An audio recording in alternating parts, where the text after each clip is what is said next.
Olá, estudante do 9º ano, tudo bem com você? Seja muito bem-vindo à nossa aula de arte. Eu sou a professora Sueli e nesta aula nós vamos falar sobre a experimentação do movimento dançado e coreografias. Quais são os objetivos desta aula?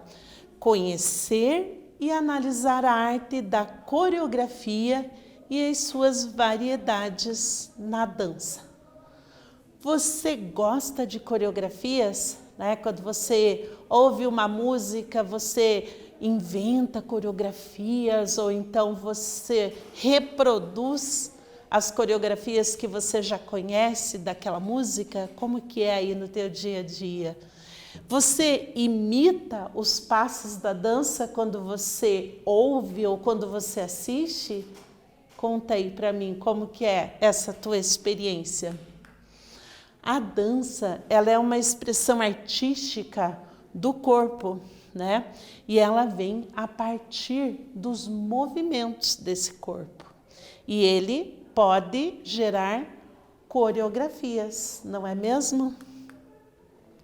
Mas afinal, professora, o que vem a ser essa tal coreografia? A coreografia é a arte de compor trilhas ou roteiros de movimentos que compõem uma dança, né? Então você pode compor uma trilha desses movimentos. Você pode ser o coreógrafo, né? De uma certa dança aí, pode ser na igreja, na escola, na sua comunidade. Você pode construir uma coreografia, né? No balé, por exemplo, né? No balé clássico, ela é composta por um grupo de movimentos que são mais padronizados, né? Então, quem estuda balé, quem já fez, né, o balé clássico, sabe como são mais exigentes esses padrões, né, de coreografias. Agora vamos ver de onde vem esse termo coreografia. Então, o termo coreografia, ele vem do grego choros, que quer dizer círculo, e graphe, que quer dizer escrita ou representação, tá? Então, o elemento círculo, né, choros, é uma referência às danças circulares.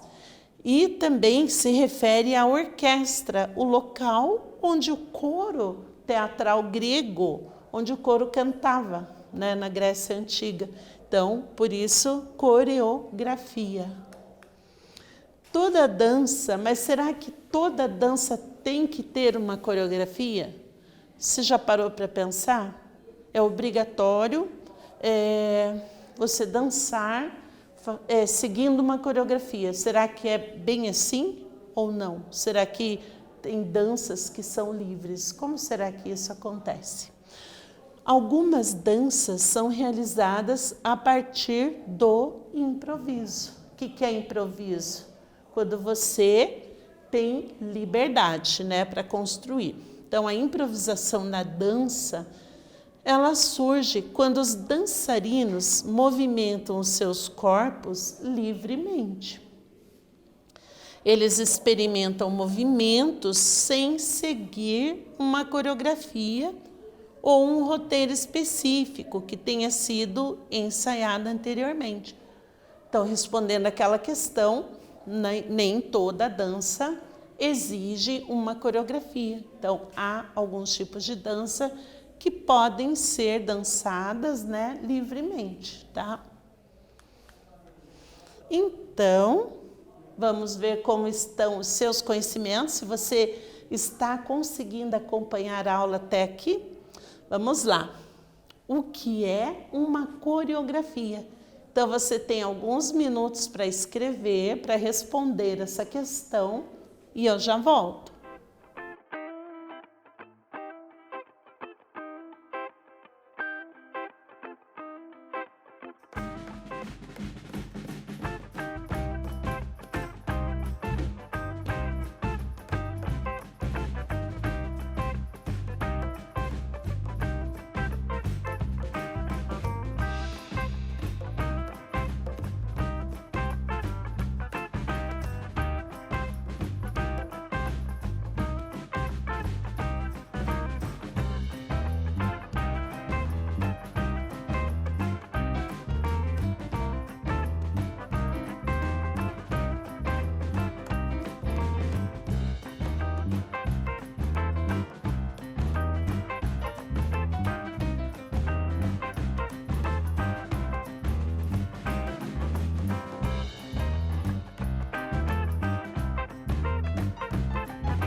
E aí, será que você conseguiu responder o que é uma coreografia? Vamos ver se você acertou.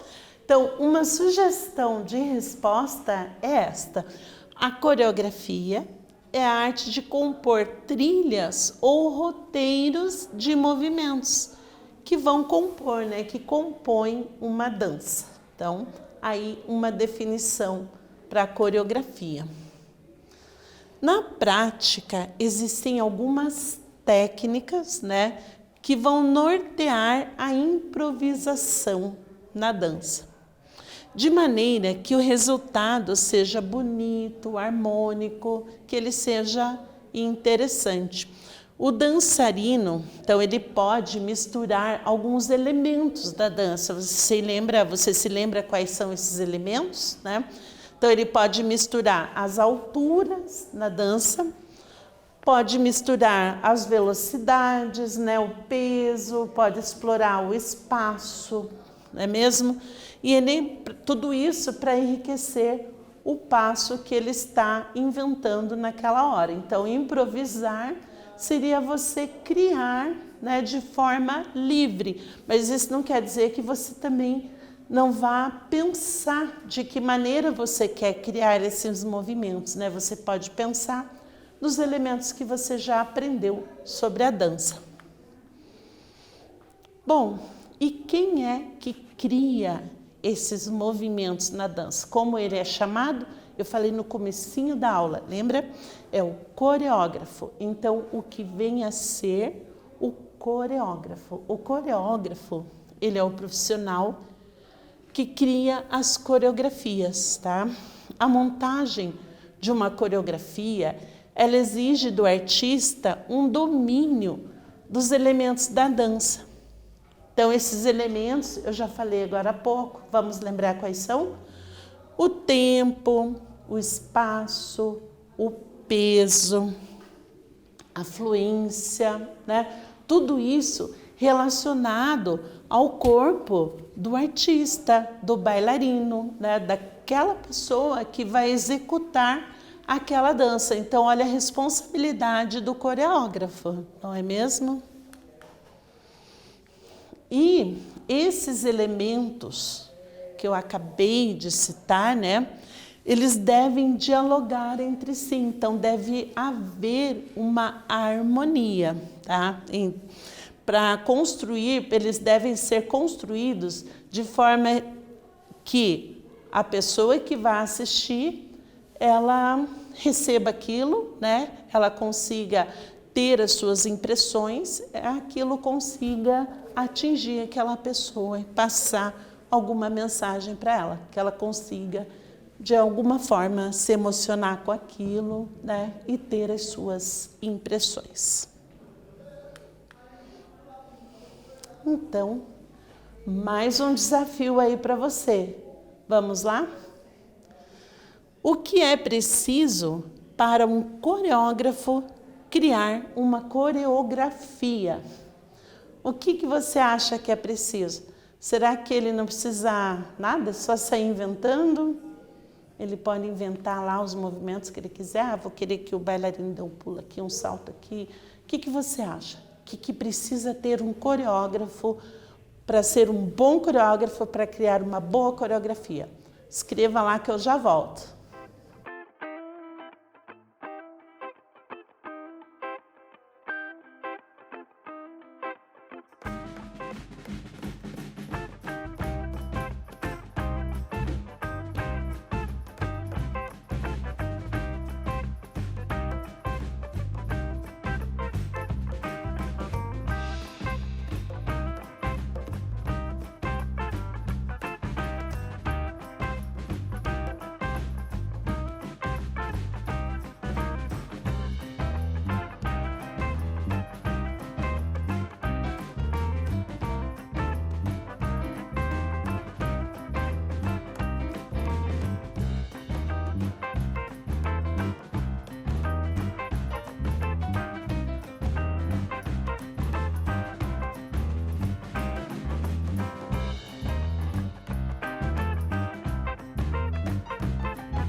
E aí, será que você conseguiu responder mais essa questão? O que será que um bom coreógrafo ele precisa saber para desenvolver uma boa coreografia para o seu dançarino, para o seu grupo, para o seu bailarino? Sugestão de resposta. A montagem de uma coreografia exige do artista um domínio dos elementos da dança, né? Então, exemplo, né? O espaço, o tempo, o peso e a fluência em relação ao corpo que estará em movimento, né? Então, como nós já falamos agora há pouco, quem vai desenvolver a coreografia precisa entender quais são os elementos da dança, precisa conhecer a pessoa que vai dançar, né? Que vai desenvolver aquela coreografia. Bom, falando em coreógrafo, vamos conhecer alguns importantes coreógrafos. Então, o primeiro, né, importantíssimo coreógrafo, Rudolf Laban, ou Laban, algumas pessoas falam Laban, outras falam Laban, como você preferir, né?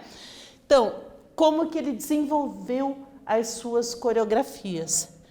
Com base na observação dos movimentos das pessoas, né? Então, ele observou primeiramente os trabalhadores das indústrias, né? Então, ele iniciou um estudo aprofundado das possibilidades que o corpo tem de se mover. Então, como que era lá na indústria? Eu tenho uma pessoa que está trabalhando aqui, ele faz um movimento, né? Aí tem o outro que está aqui fazendo outro movimento. Então, ele foi estudando esses movimentos, né, durante algum tempo e para desenvolver o seu estudo lá e desenvolver alguns tipos de coreografia. Então, bastante importante na pesquisa coreográfica. Outra coreógrafa muito importante da história da dança, Isadora Duncan, né? Ela que foi dançarina, professora, coreógrafa, dedicou a sua vida a pesquisar os movimentos da dança, proporcionando uma nova experiência com essa linguagem artística, relacionando também, né, a dança e o cotidiano das pessoas. Então, ali no mesmo caso que o Laban, né, ou Laban, relacionando, né, os movimentos cotidianos com a dança, desenvolvendo essa pesquisa. E mais uma para a gente conhecer, Pina Bausch, coreógrafa, dançarina, pedagoga de dança, diretora de balé alemã. Ela utilizava, olha que interessante, o cotidiano dos alunos dela, tá? Dos bailarinos, né? Que ela ensinava, que ela trabalhava, e observava também as cidades por onde eles passavam. Então, esses elementos ela colocava nas coreografias. Então, por onde eles passavam fazendo as turnês, né? Então, olha que interessante, esses três coreógrafos, né, que nós vimos, como que eles desenvolviam as pesquisas. Então, sempre observando o movimento das pessoas, né? Sempre estudando os movimentos. E, se você ficou curioso aqui para saber um pouquinho mais, né? Por exemplo, sobre a Pina Bausch, que é essa alemã, né? Você pode procurar na internet, ou Rudolf Laban, né? Ai, de repente ficou curioso para saber sobre ele. Você pode procurar na internet, né? Você pode ir lá, pesquisar, conhecer mais, né? sobre esses bailarinos, sobre esses coreógrafos, né? Como que eles faziam os trabalhos deles, né? Então, nós vimos, né, que a dança ela envolve todo o corpo, nós vimos que para você ser um coreógrafo, né, você precisa conhecer o corpo que vai ser trabalhado, você precisa conhecer os movimentos, você precisa conhecer os elementos da dança, né, saber o que é, quais são os níveis que você pode trabalhar, o espaço, explorar espaço. Então, não é difícil trabalhar com dança, é muito interessante, mas é legal conhecer, é legal ir a fundo. Se você gosta de dançar, vá em frente. Eu tenho vontade de aprender algumas coreografias. Vai em frente, aprenda, estude, né? Vai lá. Então, nessa aula nós falamos, né, sobre a dança, sobre o movimento dançado e a coreografia. Eu espero que você tenha gostado e até breve.